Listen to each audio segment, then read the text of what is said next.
A severe housing shortage prompted the 1957 Interdial exhibition, in which modernist towers and slabs set apart in green areas on the urban periphery were to rehouse residents from the inner city. In turn, older dwellings in the central area were to be torn down to make a land available for office development and green spaces. But before city officials could complete their plans, residents took matters into their own hands and occupied the buildings, even in the absence of such basic amenities as toilets. Several things made the squatters undesirable to city officials. They were either poor, students, or foreign minorities, hardly the ideal residents for a new urban center in the eyes of bourgeois politicians, and hence politically expendable. The battles between squatters and Berlin police made international news during the 1970s, and without the intervention of a second, more respectable social group, preservation is bent on rescuing what little remained of traditional Berlin housing stock and buildings.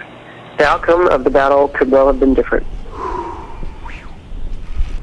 With the goals of refurbishing old and providing new housing, as well as improving depressed areas of Berlin, the IBA, or International Building Exhibition, initiated in 1977, set out to weave together public funds, public interest, private development, and some of the most prominent architects in the world in order to realize an ambitious citywide building and rehabilitation program, announced at its inception as a permanent exhibition as well as a patrimony of new housing. Politicians and designers did not develop the IBA in a vacuum. The impulse came from the residents of Berlin, with slogans such as "Rescue the Ruined City," "The Inner City as a Dwelling Place," and "Democracy as a Construction Manager."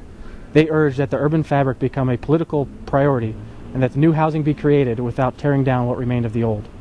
They also decisively rejected the skyscraper as a housing solution. War destruction and the post-war occupation that eventually divided the city into East and West Berlin had regulated the entire Tiergarten district to a peripheral position. City officials conceived of the competition with the view that the peripheral condition was in every regard temporary. In anticipation of the time when the occupation of the city and its division by the wall would end, they sought proposals that would accommodate the Tiergarten after its return to a central position in Berlin, freed from the control of France, Great Britain, the United States, and the Soviet Union. This acknowledgement of a fixed relationship between East and West Berlin, in which the occupying powers and the two Germanys had clear roles, determined Berlin's identity not only at a local scale, but also a global one. It established the city as a microcosm of Cold War politics. The exhibition will have an essential influence on the intellectual image of Berlin. Rather than searching for the correct model for a city, IBA was responsible for producing models for a city, a range of possibilities for the renovation of the late 20th century inner city. These models stood securely as representatives of current architectural theories. IBA's buildings then arose out of a project focused on the perpetual exchange of ideas. These buildings stood as another form of IBA documentation, as evidence of a discussion, of a work forever in progress. West Berlin streets became the site for this exchange of ideas on which the IBA buildings permanently inscribed its presence.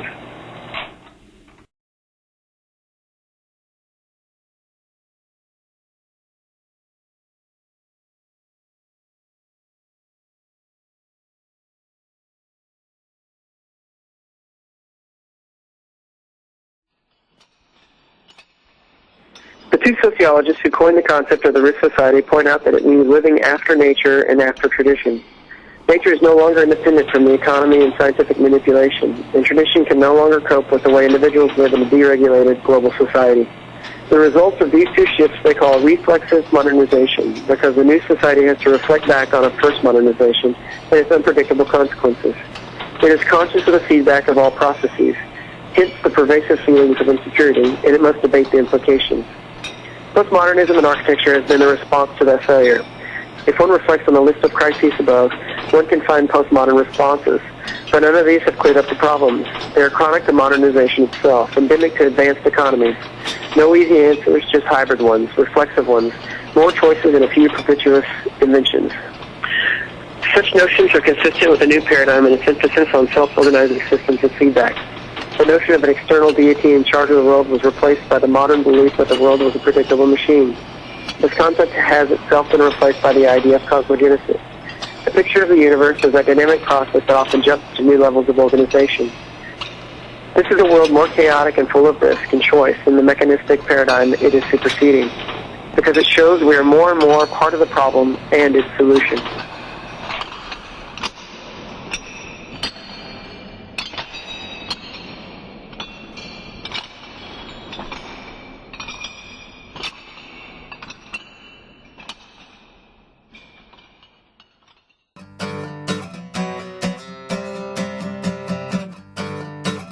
And I think that, very often in the cases of natural disaster like Katrina, let's just take that as a kind of iconic situation. New Orleans was a city whose social organization was unhappily decrepit, was waiting for something to push it over an edge. And the category 3, they now say, storm did. And of course, it was flooded. But what happened in the flood was that the people who were the most vulnerable got first. So our social condition was just waiting for disaster.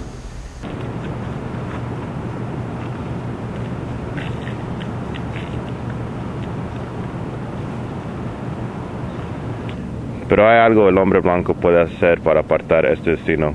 Él debe espiar, y esto puede ser solo hecho permitido a hombres negros, los que escogen para salir de esta tierra de la esclavitud e ir a una tierra de nuestro propio. Pero si él no quiere un movimiento masivo de nuestras personas lejos de esa casa de la esclavitud, entonces él debe separar este país. Él nos debe dar varios estados aquí en tierra americana, donde los que deseamos poder ir y en conjunto derribar nuestro gobierno, nuestro propio sistema económico, nuestra propia civilización.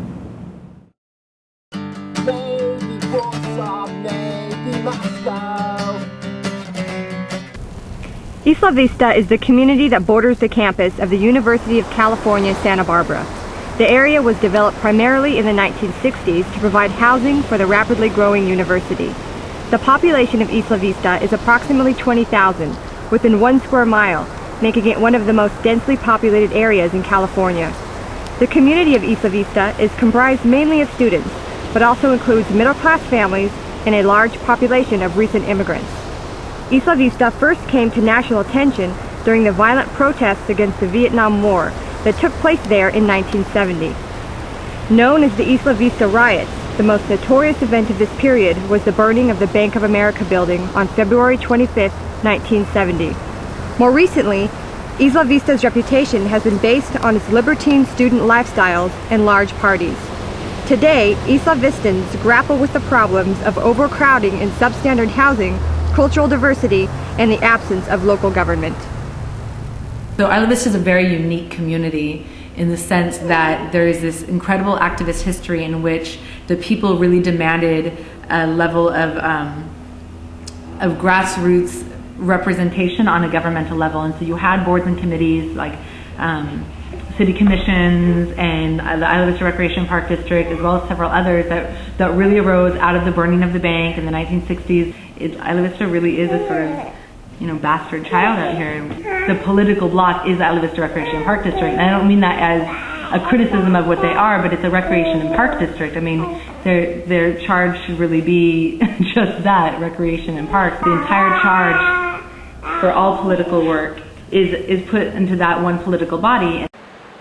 The next series of incidents placed Isla Vista on the map, with riots in February, April, and June of 1970. In the first, the Isla Vista branch of the Bank of America was burned to the ground, leading to an occupation by the National Guard and the Governor Ronald Reagan statement, "If it takes a bloodbath, let's get it over with. No more appeasement."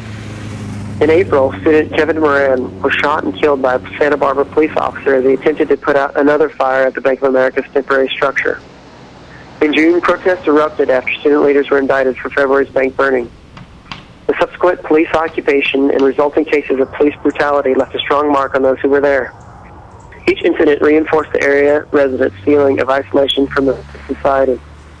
On Wednesday, June 10, 1970, a large group of residents, many of whom had taken no part in previous demonstrations, gathered in an Isla Vista church to organize a peaceful sit-in that evening in a vacant area known as Perfect Park. By the end of the night, 667 people had been arrested, but a crucial moral point had been made.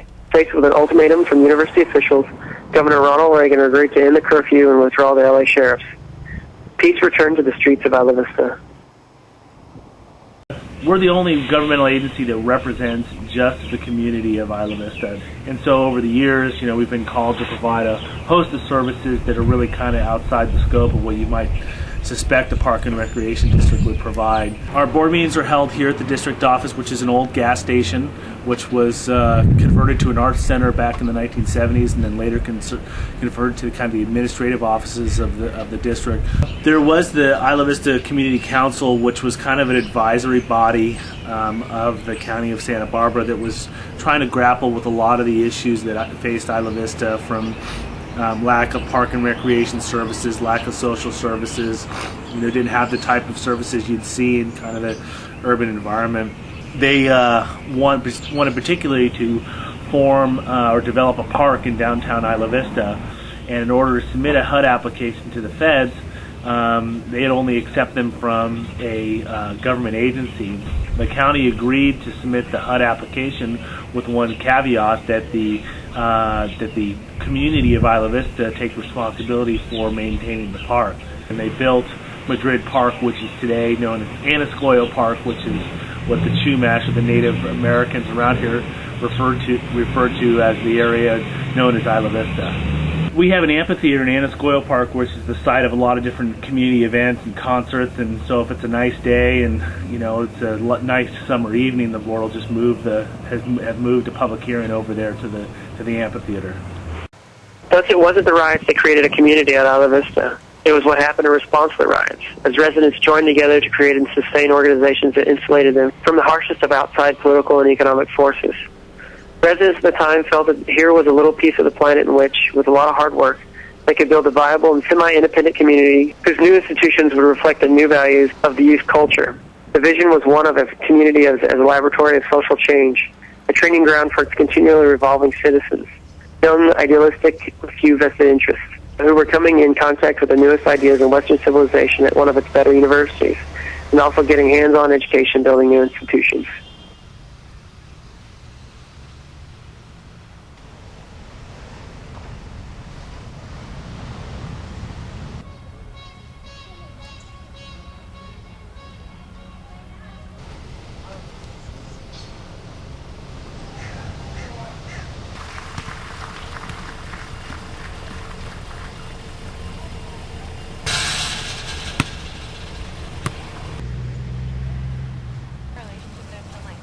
Something that I'm worried he's gonna kill someone about,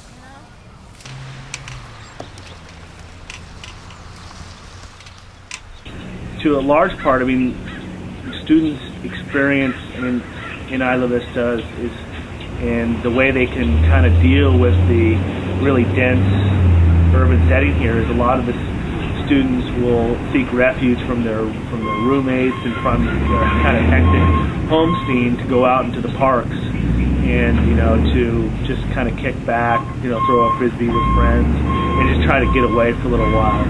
So I think that the park district provides something different for the community. They from their own hometown experience, the parks are a little bit different. They're more intimate, and they are venues for physical and kind of social enrichment.